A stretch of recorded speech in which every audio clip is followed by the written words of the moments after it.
All right, guys, how you doing? This is Echo Craft again. Yeah, I've been watching a lot of videos about Behringer. I've been watching a lot of videos how people are uncomfortable about Behringer being cloned and cloning and whatever the hell they're doing. Behringer clones. That's what they do. They clone synthesizers, pedals, mixing boards, drum sets, everything. That's what they do. But you know what's really weird and interesting is the fact that cloning has been going on for a long time. We could go all the way back to pianos, for instance, maybe further back, I don't know. Pianos were all cloned. The shape, the size, the type of materials. Let's talk about guitars. Guitars have been cloned. It's crazy. You know, the Stratocaster, when it first came out, was cloned by other companies, the shape of it. Hollow body guitars are cloned. You know, and they're all cloned from the legacy companies, obviously, like Gibson and Fender, and, you know, pianos, Baldwin and Wurlitzer and Bosen Dolfer and all, you name it, Yamaha, you know, they're all clones. Drum sets, you know, going back to the early years with Slingerland and Ludwig and Gretsch, and, you know, the type of shell, the type of materials, the type of colors. The lugs weren't. The lugs were the only original thing on drums that weren't cloned. So now we're into synthesizers and modular systems. You know, not for nothing, but and believe me, you know, the way Behringer does things sometimes, you know, is kind of unethical. Whatever. Is it though? I don't know. I'm not here to judge. I'm not here to get into politics. But, you know, modular systems, for instance, you know, different modules for modular systems. You know, yeah, I get it. You don't want to take away from the little guy that's building stuff in his basement or his kitchen, his or her, whatever. But, you know, it's not exactly the same. It's different. It might be a different color. They might have used different specs. They might have used different knobs, different faders, different sliders, whatever. Everybody says that the DeepMind 12 is a clone of the Juno 106. I'm sorry, but I own two Juno 106s, and it doesn't even fathom or come close to a Juno 106, and vice versa. The DeepMind 12 is a fantastic synthesizer. It has more things on it than the Juno 106 ever had. Am I taking that away? I love the Juno 106. It's one of my favorite synthesizers. It was my first purchased synthesizer back in 1984 or 86 or whenever I bought it. I don't even remember. And then I ended up buying another one in the 90s. So, you know, do you want a TD3 or a TB303 or a TB03 or, come on, you know, I get it. You know what I mean? People don't like the way Behringer does things, and I get that. People are always going to copy from legacy companies. You know, I mean, look what just happened to Moog. You know, Moog couldn't keep up with their bills, from what I understand. And you know, I love Moog stuff, but every time I bought something from Moog, it would break down. Maybe it was me, I don't know, but I certainly didn't appreciate that, so I would have to send it back to Moog and have them fix it. And great, trust me, Moog is a great company. Their technicians, their support was amazing. But I don't want to have to deal with that. I want something that's going to work. You know, I want something that I don't have to, you know, worry about. Do synthesizers break down? Sure they do. Behringer synthesizers, are they made great? Some are, some aren't. You know, are there issues with them? I have a DeepMind 12 and the backlighting's going on the display. Tried to find a display to replace it, so I'd take it apart myself and do it. Can't find that display anywhere. Obviously made in China, whatever. Asked Behringer to help me out with it, and they said I would have to send it to a service center. I take things apart and put them back together again, you know what I mean? That's what I do. I'm into electronics. So taking it apart wouldn't be a problem for me, you know?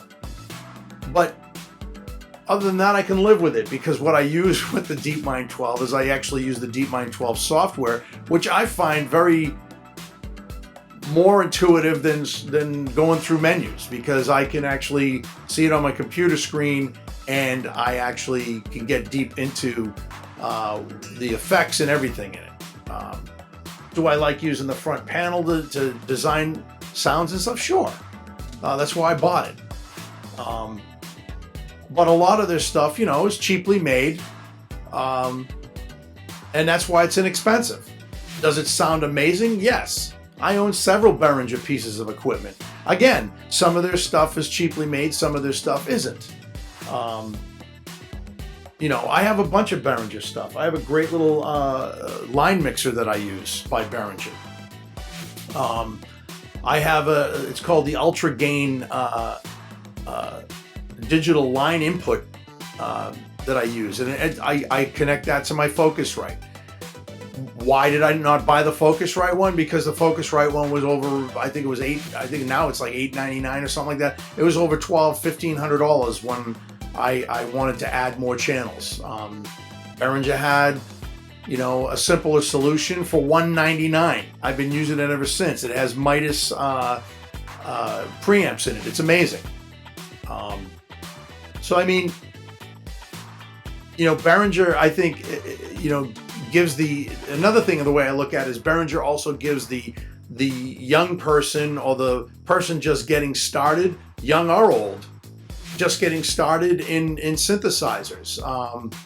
So I mean, you know, I think it's great because it's a low price. It's a good product. It sounds amazing, and it allows that person, he or she, to get into synthesis and drum machines.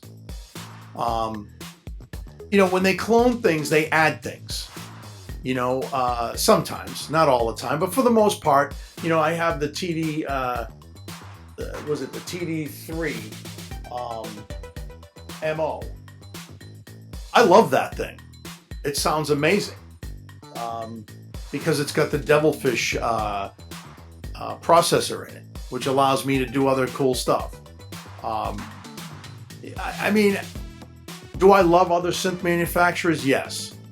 Unfortunately, what happened to Moog, it sucks, you know. Hopefully, you know, I forget the name of the company, In Music, I think it's called. You know, they own Alesis. I have an Alesis drum kit. I used to have a Roland TD10.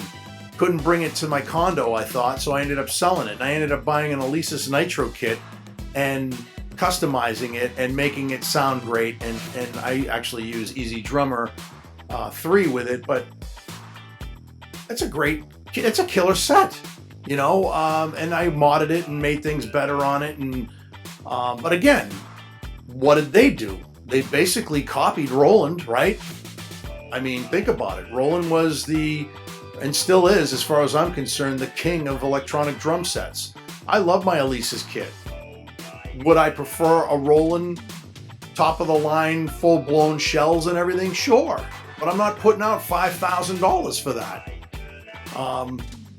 That's what I'm trying to say. Is, you know, I've got top-of-the-line stuff too. I've got a Notoria Matrix Brute. You know, I have some Korg stuff.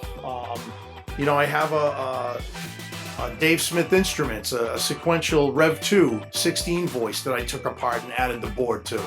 I mean, I guess my point is, you know, yes, again, some of Behringer's ethics are horrible. I'm happy that Uli Behringer went into the production of making synthesizers and drum machines. I've always had some type of Behringer gear in my studio. I had a Behringer, the dual delay system that they had back in the 90s. It was great. 24-bit, sounded amazing, very low noise, hardly any noise. I've had Behringer compressors back in the day. Again, had a child, couldn't afford to buy a lot of gear, so Behringer was the way to go. I had a couple of Behringer mixing boards that I never had a problem with, and they sounded great and they were quiet. I've also had Mackie mixing boards. Back when Mackie was king of the hill.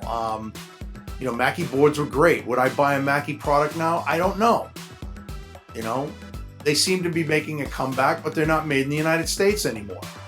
So and then I hear the people say, well, everything that's made in the United States is expensive. That's why it's made in China, and that's what, man, you're going to pay for what you're going to pay for if you really want something. People bought the Moog 1. Great synthesizer. I thought the Moog 1 was overpriced.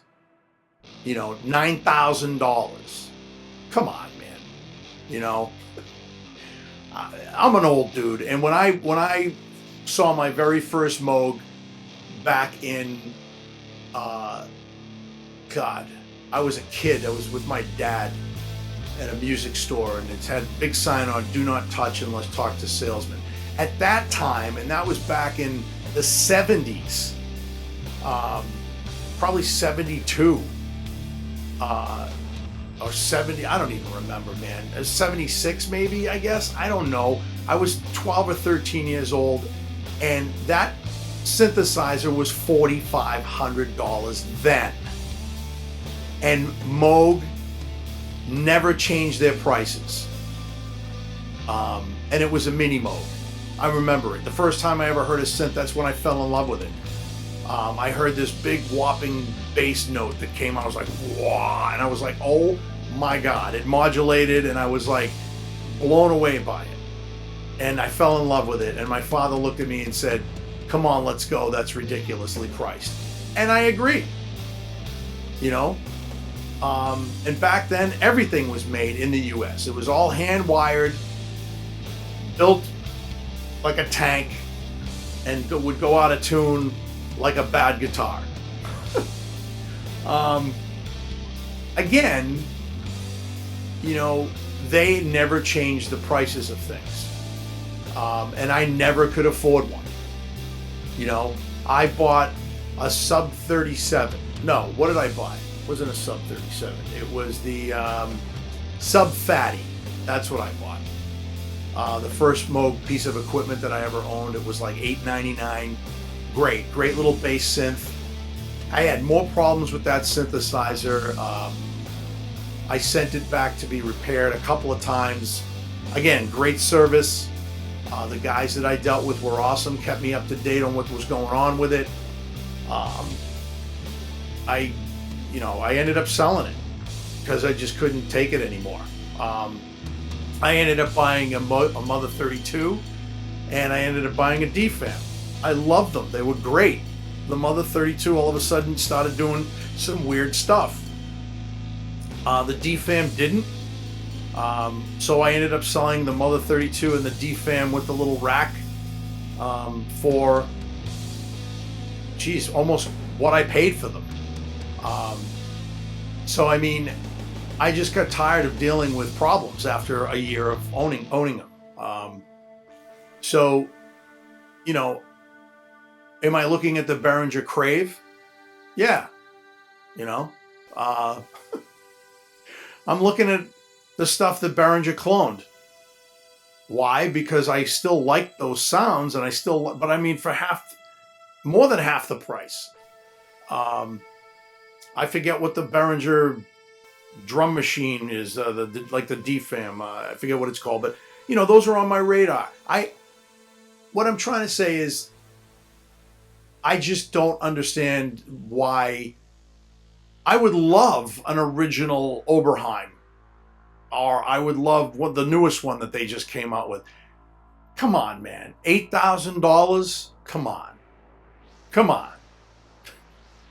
I could see spending $2,400, $2,200, on a synthesizer. I bought my Matrix Brute basically when it first came out. I bought it for $1,900 at Guitar Center, and I love that synthesizer. It's taught me a lot about synthesis. That I already knew a lot of stuff about synthesis, but that thing taught me a lot, and still teaches me. So I mean, I paid for my Dave Smith. I paid at that time when I bought it. I think I paid $19 for that, and then I added the board, so it's got to be up to $2,400 now. So that's what I'm trying to say is I don't mind putting out $2,000 for a synthesizer, but $4,000, $5,000, $9,000, $10,000 for synthesizers, I just think it's outrageous. It's ridiculous. I get it. It's like, oh, it's the quality, and it's it's solid, and blah blah blah, and it's hand wired, and whatever, man. I just, in this day and age with the technology that we have, I would prefer to buy a software synthesizer or a digital synth like my Korg. I have the Mod Wave, I have the OP6, and I have the Wave State. I also purchased the software versions as well. I mean, Korg. I love Korg products. I have Volcas. They're in the closet. I've got a monologue. I've got the mini log. It just kills me. I've got all this stuff and I love it and I use it all, and I didn't pay through the nose for it, and it sounds amazing. So, I want to touch on one other thing too, and I know I'm rambling. But I want to touch on the fact that, Model, I never owned a Model piece. I was looking at the, I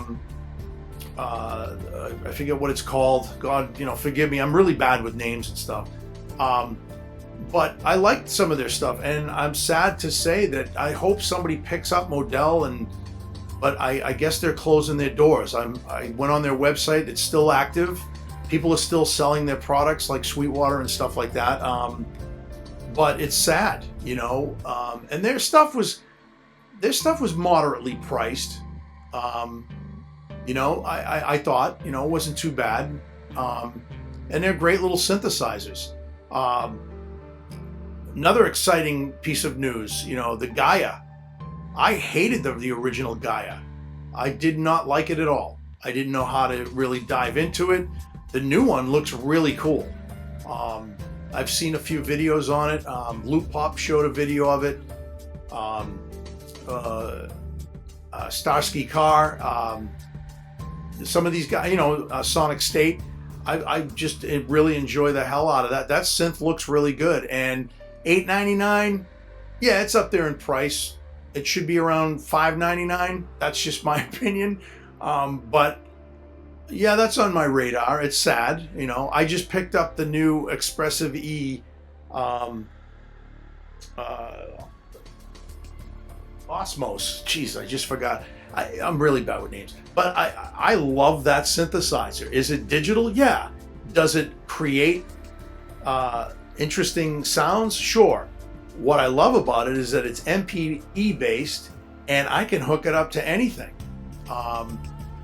And actually hooked it up to the software, Moog software, the Omni Moog that I have on my computer, and I was playing with that, and it sounds great.